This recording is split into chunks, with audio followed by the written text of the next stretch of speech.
तो हेलो दोस्तों, rising academy में आपका स्वागत है। इस वीडियो हम देखेंगे करंट अफेयर से रिलेटेड कुछ क्वेश्चंस। और ये वीडियो है 21 अप्रैल 2021 की। तो सबसे पहला क्वेश्चन जो पूछा जाता है वो है, when is Chinese language day celebrated, यानी चीनी भाषा दिवस कब मनाया जाता है चाइना में। तो इसका आंसर है 20 अप्रैल। तो ये हमें ध्यान में रखना है। तो who is the recent brand ambassador of smartphone company Tecno. Tecno company ने अपना अभी एक फ़ोन जारी किया था, तो उसका ब्रांड एम्बेसडर रिसेंटली किन्हें बनाया गया है। तो इसका आंसर है आयुष्मान खुराना।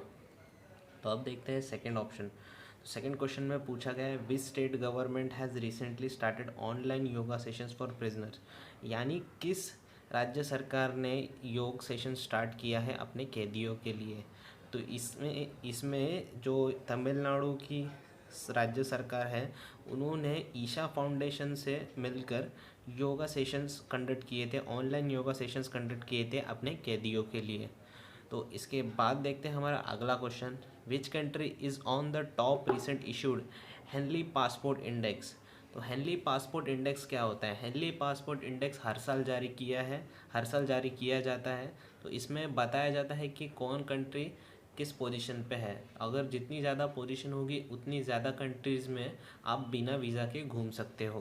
तो इसमें क्या पूछा गया है, which country is on the top recent issued Henley passport index. तो इसका आंसर है जापान। वेरएज ये नंबर 1 पे है, नंबर 2 पे सिंगापुर है, नंबर 3 पे जर्मनी है। अब आप पूछ रहे होंगे कि इंडिया का रैंक कितना है। तो इंडिया का रैंक है 84। तो इसके बाद देखते हैं हमारा अगला question, recently died Ganjam Venkat Subbaiah was a. तो गंजम वेंकट सुभाई कौन थे? तो गंजम वेंकट सुभाई एक राइटर थे। वो एक कन्नड़ राइटर थे जो अभी 107 की एज में जिनका निधन हुआ है। तो अगला क्वेश्चन है, recently who has started startup India seed fund. तो स्टार्टअप इंडिया सीड फंड का क्या मतलब है? तो अगर आप कोई नया बिज़नेस स्टार्ट करते हो तो वो बिज़नेस स्टार्ट करने के लिए जो पैसा लगेगा तो वो गवर्नमेंट ऑफ इंडिया फंड करेगी। तो इसे ही स्टार्टअप इंडिया सीड फंड कहा जाता है। बदले में उन्हें आपको कुछ लौटाना नहीं है, बल्कि उन्हें अपने बिजनेस में हिस्सेदारी देनी है।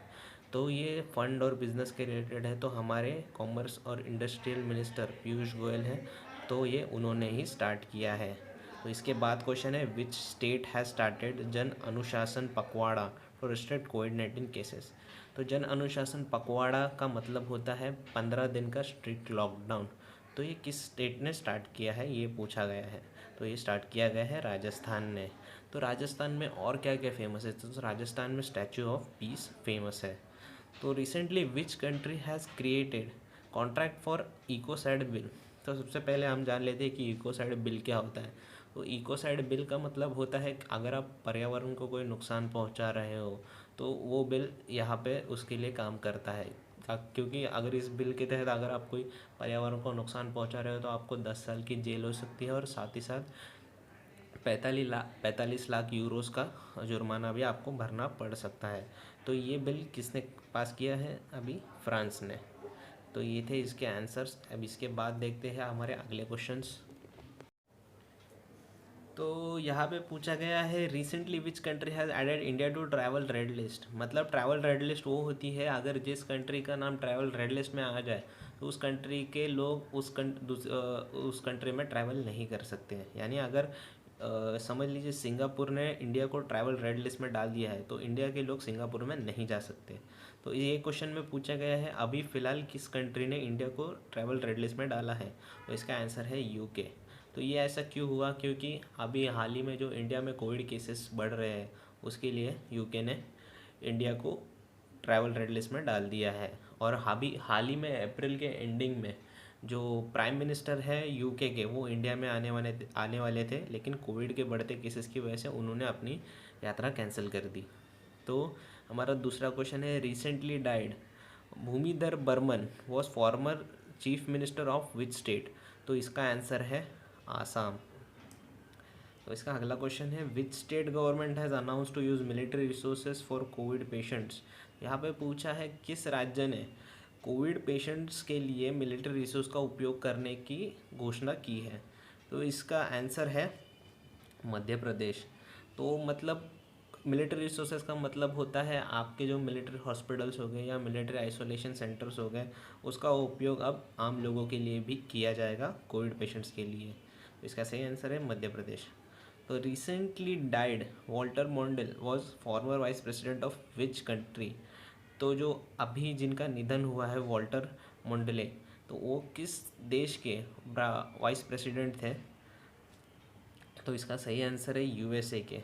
तो वो 1977 से लेकर 1981 तक यूएसए के वाइस प्रेसिडेंट थे। तो अभी हाल ही में हमारे यूएसए के रिसेंटली वाइस प्रेसिडेंट कौन है, तो उनका नाम है कमला हैरिस।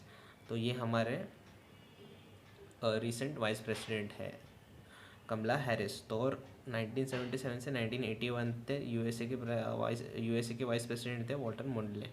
और उस वक्त जो प्रेसिडेंट थे वो कौन थे, तो वो थे जिमी कार्टर। तो जिमी कार्टर थे उस वक्त के प्रेसिडेंट जब वॉल्टर मोंडेले वाइस प्रेसिडेंट थे। तो बस आज की वीडियो में इतना ही था। अगर आपको वीडियो अच्छी लगी तो वीडियो को लाइक करें और ऐसे ही डेली करंट अफेयर्स के लिए हमारे चैनल को ज़रूर से सब्सक्राइब कीजिए। और मैं मिलता हूँ आपसे अगली वीडियो में, तब तक के लिए अलविदा।